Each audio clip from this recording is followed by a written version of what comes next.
সরকারি চাকরিতে বাংলাদেশে কোটা সংস্কারের আন্দোলনে সহিংসতা নিয়ে মন্তব্য করে তোপের মুখে পড়েছেন ভারতের পশ্চিমবঙ্গের মুখ্যমন্ত্রী মমতা বন্দ্যোপাধ্যায়। গত 21 জুলাই কলকাতায় এক জনসভায় তিনি বলেছেন, আমি বাংলাদেশ নিয়ে কথা বলতে পারি না, কারণ ওটা আলাদা দেশ, যা বলার ভারতের কেন্দ্রীয় সরকার বলবে। পশ্চিমবঙ্গের শাসক দল তৃণমূল কংগ্রেস প্রধান যোগ করেন, আমি এটুকু বলতে পারি যে অসহায় মানুষ যদি বাংলার দরজায় খটখটানি করে, আমরা নিশ্চয়ই তাদের আশ্রয় দেব।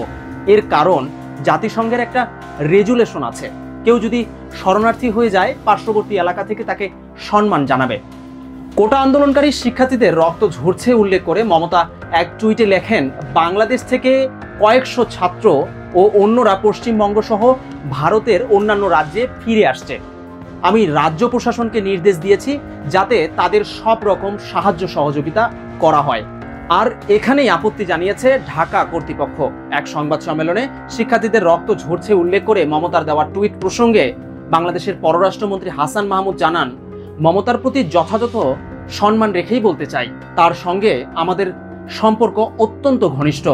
কিন্তু তার এই বক্তব্যে বিভ্রান্তির সুযোগ রয়েছে। আমরা ভারতের কেন্দ্রীয় সরকারকে বিষয়টি নোট দিয়ে জানিয়েছি। এদিকে শুধু ঢাকাই নয়, খোদ পশ্চিমবঙ্গের গভর্নর সিবি আনন্দ বোসও মমতার টুইটের ব্যাখ্যা জানতে চেয়েছেন। ভারতের ক্ষমতাসীন বিজেপির কড়া প্রতিক্রিয়ার মুখে তৃণমূলের ব্যাখ্যা, মমতা বন্দ্যোপাধ্যায়ের সেদিন জনসভায় ভারতীয় শিক্ষার্থীদের কথাই বলতে চেয়েছিলেন। বাংলাদেশের পররাষ্ট্রমন্ত্রীর কথার পরিপ্রেক্ষিতে দলের অন্যতম মুখপাত্র মনোজ মণ্ডল বলেন, এর মধ্যে বিভ্রান্তির কোনো জায়গা নেই। একেবারেই এরকম কোনো কথাও তিনি বলেননি যে যারা আসতে চাইছেন চলে আসুন প্রভৃতি।